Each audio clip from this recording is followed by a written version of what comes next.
Bismillahirrahmanirrahim. Assalamu alaikum class. I hope you all are doing well. हम अपना second chapter पढ़ रहे हैं, right? Communication.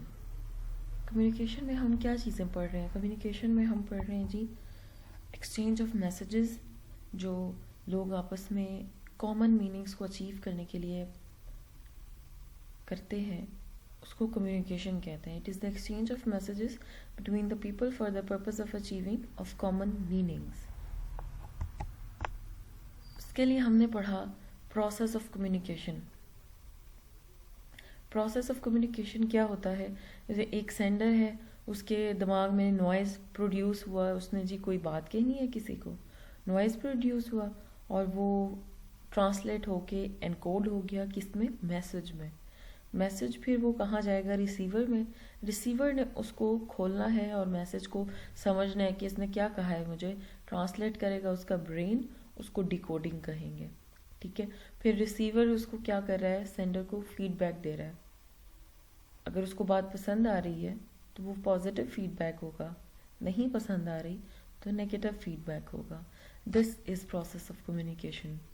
Sender, encoding, message, decoding and then receiver, फिर then feedback, positive और negative. ये process of communication हो गया. मीन एक्सचेंज ऑफ मैसेजेस हो गए between two people for the purpose of achieving a common goal या common meanings. आपने कोई बात पहुंचानी और पूरी करवानी है तो उसके लिए ये किया जाता है.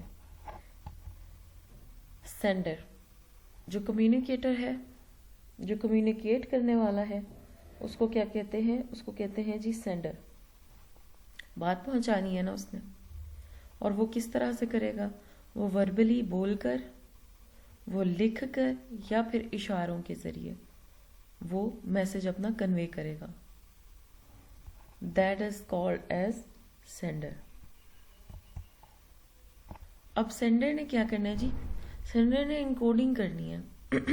इसमें आपको नज़र आ रहा था, हमने पढ़ा था कि आइडिया, कोई इसके दिमाग में इंटरनल नॉइज़ प्रोड्यूस हुआ, फिर उसने इसको इनकोड किया मैसेज में, ट्रांसमिट होके सिस्टेमिक सेट ऑफ सिंबल्स होंगे understandable by both sender and receiver. Sorry class, I am not feeling well, तो अगर आप लोगों को आवाज़ से कोई इशू हो, बट मैं पूरी कोशिश करूँगी आप लोगों को समझाने की. It is the translation of idea into the systemic set of symbols understandable by both sender and receiver. ये हमने पढ़ा था. फिर अब वो एनकोड होके किस में चला गया? वो मैसेज में फॉर्म में चला गया. Encoding results in message. Message verbal भी हो सकता है, नॉन वर्बल भी हो सकता है, और किस में हो सकता है जी? रिटन फॉर्म में भी हो सकता है. यही पढ़ा था ना हमने कि चीज़ के जहन में पिज़्ज़ा चल रहा है और वो बताना चाह रहे हैं मीडियम क्या हो गया, मैसेज हो गया, रिसीवर कहते हैं हाँ चल यार खाते हैं पिज़्ज़ा, वो फीडबैक हो जाएगा उसका. फिर आ गया मीडिया. मीडिया हमारा बात करने का ज़रिया जो भी होगा, अगर हम लिख के बात कर रहे हैं या हम पढ़ कर बात कर रहे हैं किसी चीज़ को, मतलब फेस टू फेस कर रहे हैं, या हम वर्बली जेस्चर्स के थ्रू कर रहे हैं, इशारों के थ्रू कर रहे हैं, तो जो थ्रू है, मतलब जो ज़रिया है जिस चीज़ के थ्रू हम कर रहे हैं, वो मीडिया है. इट इज़ द चैनल और links between the sender and receiver. It may be telephone, telegram, face to face, electronic mail और ग्रुप मीटिंग्स.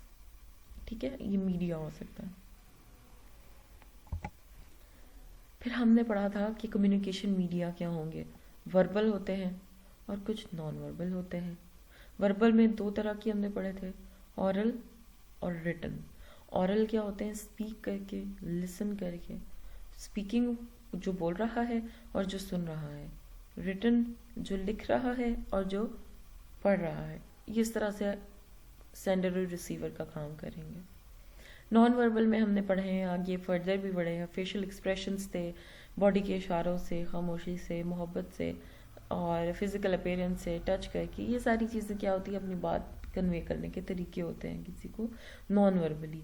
तो ये सब किस में आते हैं? कम्युनिकेशन मीडिया में आते हैं, वर्बल एंड नॉन वर्बल.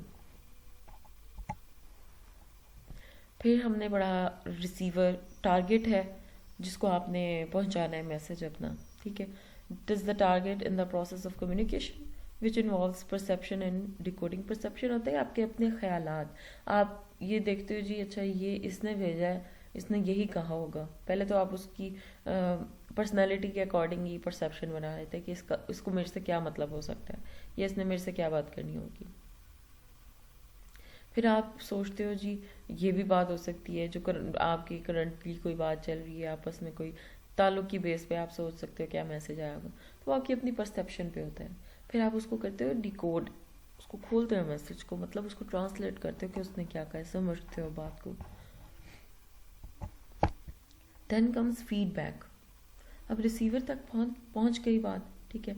अब ये इंपॉर्टेंट कंपोनेंट है किसका, कम्युनिकेशन का, फीडबैक। क्योंकि असल चीज़ ये बताएगी रिसीवर को बात समझ आई है या नहीं आई है। ये रिस्पॉन्स होगा रिसीवर का कि उसको मैसेज की समझ आई है, अंडरस्टैंडिंग हुई है या नहीं। फिर ये सेंडर को भी एनेबल करता है वेरीफाई करने के लिए, वो उसको सेंडर को भी यकीन आ जाता है हाँ मेरा मैसेज रिसीवर तक पहुंच गया। जब रिसीवर कोई फीडबैक देगा, कोई रिस्पॉन्स देगा, तो सेंडर को समझ आएगी ना कि मेरी वेरिफिकेशन हो गई है मैसेज की, यही बात है ना। तो फीडबैक फिर दो तरीके से होगा, पॉजिटिव भी और नेगेटिव भी, दोनों से ही पता लग जाएगा अच्छा जी मेरी बात पहुंच गई है रिसीवर तक। फिर हमने पढ़ी थी मैनेजमेंट स्किल्स। मैनेजमेंट स्किल्स में हमने 3 तरह की स्किल्स पढ़ी थी। कॉन्सेप्चुअल स्किल्स, कंसेप्चुअल स्किल्स जो होती हैं आपको नाम से पता लग रहा है आइडियाज आते होंगे, कॉन्सेप्ट आप लेते होंगे चीज़ों का, इनोवेशंस होती होंगी। और ये कौन यूज़ करता है, ये टॉप मैनेजर जिसने कंपनी चलानी है। टेक्निकल स्किल्स ये सारे मैनेजर तकरीबन यूज़ कर रहे होते हैं, और रिलेटेड टू द टेक्निक्स, कोई टेक्निक न्यू चलानी है, ये एक्सपर्टीज़ एक्सपीरियंसेस के थ्रू, ठीक है, कि कोई किसी चीज़ में माहिर है तो वो फिर अपने जो इर्द गिर्द के लोग हैं उनको उसके अकॉर्डिंग चलाता है। फिर कम्युनिकेशन स्किल्स ये ऑल लेवल मैनेजर्स यूज़ करते हैं, और इसमें आप क्या देखते हो, कम्युनिकेशन से रिलेटेड है, आपका रवैया कैसा है, आपका बातचीत करने का एटीट्यूड किस तरह का है। तो ये सारी चीज़ें मैनेजमेंट स्किल्स में आती हैं, आप मैनेज कैसे कर रहे हो अपनी कंपनी को या ऑर्गेनाइजेशन को। Then we studied the importance of communication skills. There are few points about the importance of communication skills which we studied. आपका listening power आ जाती है, listening power होगी तो दोस्ती बढ़ेगी क्योंकि एतमाद आ जाएगा। फिर open mindedness, then feedback, आप लोगों को बैलेंस आएगा, अच्छे बुरे की तमीज़ आएगी, कॉन्फिडेंस बहुत ज़्यादा आ जाएगा, नॉन वर्बल कम्युनिकेशन भी आ जाएगा क्योंकि एक फ्रेंडलीनेस जिसमें हो जाती है उसी में नॉन वर्बल कम्युनिकेशन होता है, आप इशारों से बात कर लेते हो। सेल्फ कॉन्फिडेंस ये अनेबल करता है कम्युनिकेटर को, मतलब सेंडर को, to convince his target. Interpersonal skills ये एबिलिटी है जी कम्युनिकेटर की to do his work well, पता लग जाता है ना कि हाँ मुझे काम सही से करना है। रिस्पॉन्सिबिलिटी की सेंस डेवलप होती है। A good communicator performs his job with full sense of responsibility under self control, right. Energetic, a communicator must be energetic and shows motivation towards his work. एक कम्युनिकेटर को क्या होना चाहिए, energetic होना चाहिए और मोटिवेशन शो करनी चाहिए अपने काम से रिलेटेड। अगर ये उसमें कॉन्फिडेंस आता जाएगा, उसमें ये चीज़ें डेवलप होती जाएंगी, सेंस ऑफ रिस्पॉन्सिबिलिटी, तो वो खुद ही एनर्जेटिक होना शुरू हो जाएगा अपने काम से रिलेटेड, उसको काम में मज़ा आएगा करने में, ठीक है। Then is follow policy. एक कम्युनिकेटर को चाहिए कि जो उसको रूल्स बताए जा रहे हैं ना, कम्युनिकेशन स्किल्स यही हैं कि आप अपने जो बॉस हैं उनकी बात मानो, ऑर्गेनाइजेशन के जो रूल्स एंड रेगुलेशंस सेट किए गए उनको फॉलो करें।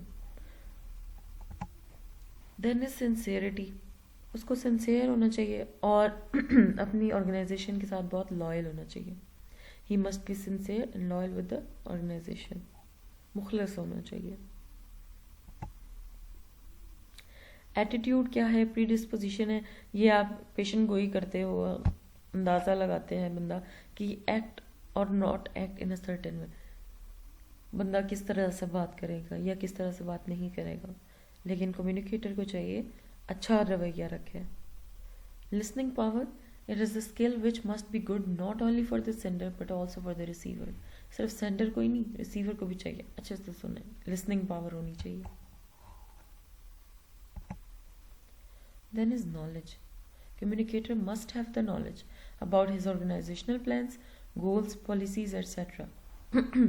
कम्युनिकेटर है जो कम्युनिकेट कर रहा है, अगर उसने कोई बात करनी है किसी से किसी भी टॉपिक पे, तो उसको चाहिए उसका बहुत अच्छा इल्म हो, उसके पास बेस उसकी अच्छी हो, वो बात करना जानता हो किसी से कि हाँ ये इश्यूज आ रहे हैं, और वो मना सके अपने रिसीवर को, कन्विंस कर सके नॉलेज की बेस पे।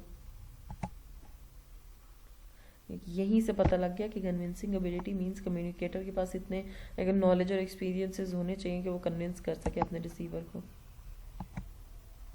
प्रेजेंटेशन बड़ी अच्छी होनी चाहिए, फेस टू फेस कम्युनिकेशन बहुत वेल होना चाहिए, इफेक्टिव होना चाहिए, ताकि वो अपना बेहतरीन वो मैसेज किसको कर सके, भेज सके रिसीवर को, चाहे वो फेस टू फेस है, वर्बली है या नॉन वर्बली है।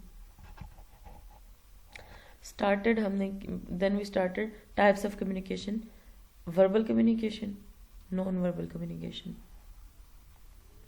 वर्बल कम्युनिकेशन में हमने क्या पढ़ा, फेस टू फेस कम्युनिकेशन होती है और हर ऑर्गेनाइजेशन में हो रही होती है, ठीक है, अनअवॉइडेबल होती है, आप कहीं पे भी ये नहीं कर सकते कि वर्बल कम्युनिकेशन ना हो रही हो, हर जगह होती है। 3 इंपॉर्टेंट थिंग्स इससे रिलेटेड हमने पढ़ी थी कि वर्बल कम्युनिकेशन आर्बिट्रेरी होती है, ठीक है, और एम्बिगुअस होती है, एब्स्ट्रैक्ट होती है। आर्बिट्रेरी एम्बिगुअस मीन्स इन सारी चीज़ों का मतलब है कोई डिसाइडेड नहीं होती है, प्लान्ड नहीं होती है, और रैंडम थॉट्स आते हैं, ठीक है, रैंडम थॉट्स, आप किसी भी टॉपिक पे आपस में बात कर सकते हो वर्बली, सही है। और एब्स्ट्रैक्ट मीन्स आपके अपने आइडियाज थॉट्स होंगे। प्रिंसिपल्स क्या हमने पढ़े, प्रिंसिपल्स फिर हमने ये पढ़े कि लैंग्वेज और कल्चर जो है ना वो रिफ्लेक्ट करते हैं एक दूसरे को। दूसरा, the meanings of language are subjective, language used is rule guided, perception shapes meaning. ये 4 हमने प्रिंसिपल्स किसके पढ़े, हमने वर्बल कम्युनिकेशन के पढ़े। Language and culture reflect each other, people communication जो है वो बैकग्राउंड्स, कल्चरल बैकग्राउंड्स पे बेस करता है, आप जो कह रहे हो कल्चर के अकॉर्डिंग कहते हो। बहुत सारी कहावतें ऐसी होती हैं जो बड़ी अहमियत की हामिल होती हैं, लेकिन उनके मतलब नहीं होते किसी ख़ास उसमें कल्चर में। और कुछ कल्चर्स के ऐसे होते हैं वर्ड्स जिनके बहुत सारे मायने निकलते हैं लेकिन वर्ड एक होता है, और कुछ ऐसे मायने वाला वर्ड होता है जो वर्ड एक होगा लेकिन उसके मुख्तलिफ मायने निकलते हैं। लेकिन कुछ मल्टीपल वर्ड्स होंगे उनके, सॉरी, हैविंग वन मीनिंग, उनके वन मीनिंग होगा, एक ही मतलब होगा।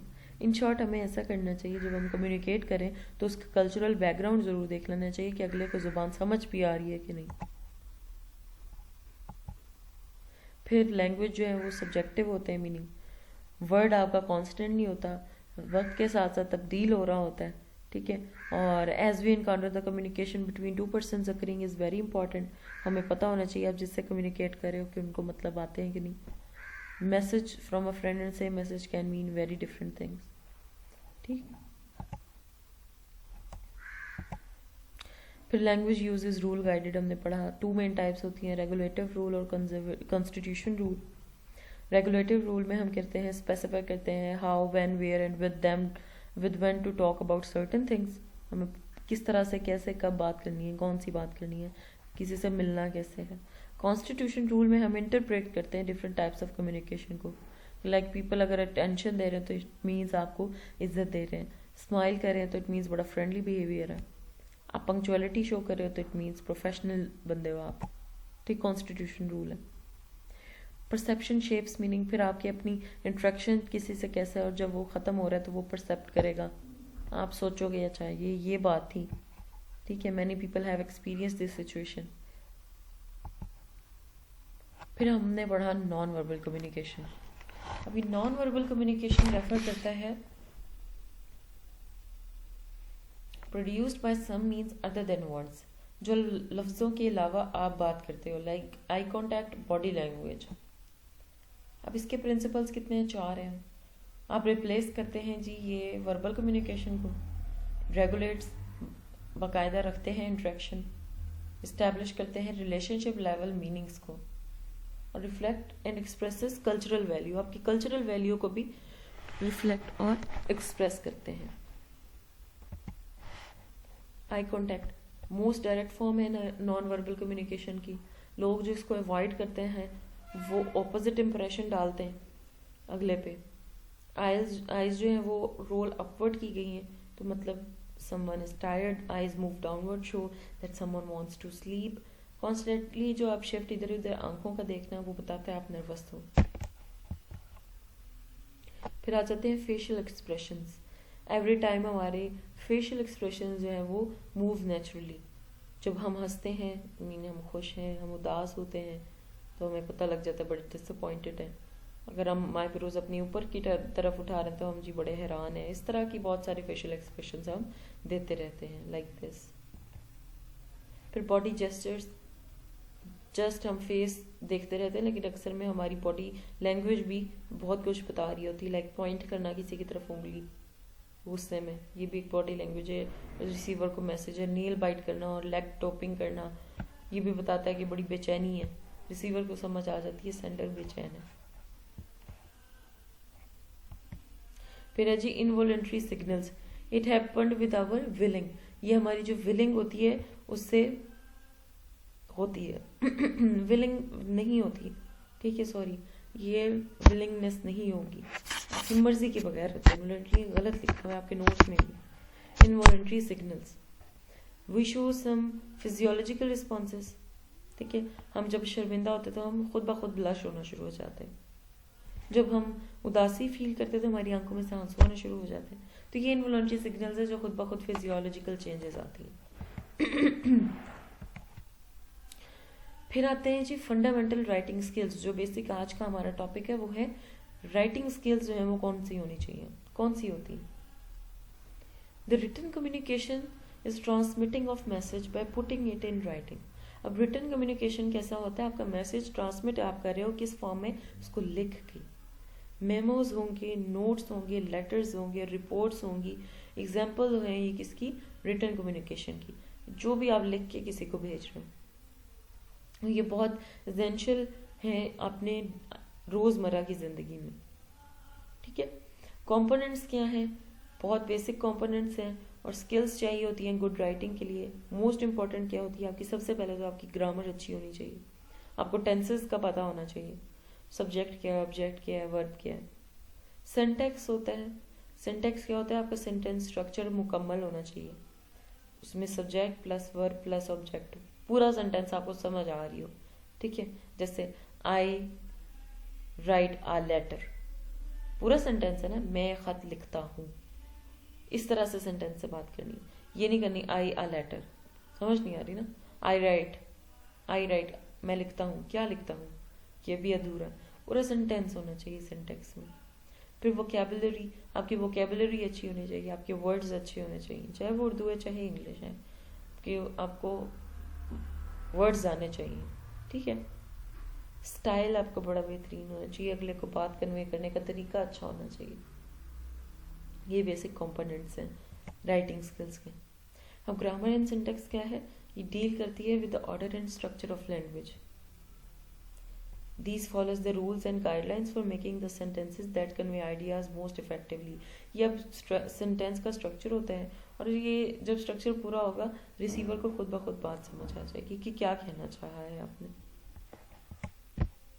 फिर आता है वोकैबुलरी, ये बड़ा अहम पार्ट होता है, ठीक है, और is an integral library of words और मीनिंग्स उनके विच एक्सपीरियंस, जो आपके थॉट्स और फीलिंग्स को लैंग्वेज में कन्वर्ट कर देते हैं। आप क्या सोच रहे हैं, आप क्या महसूस करें, वो एक ज़ुबान जो आप लिख रहे हैं उसमें वोकैबुलरी के वर्ड्स जान भर देते हैं, अगले को भी पढ़ते हुए अच्छा महसूस होता है।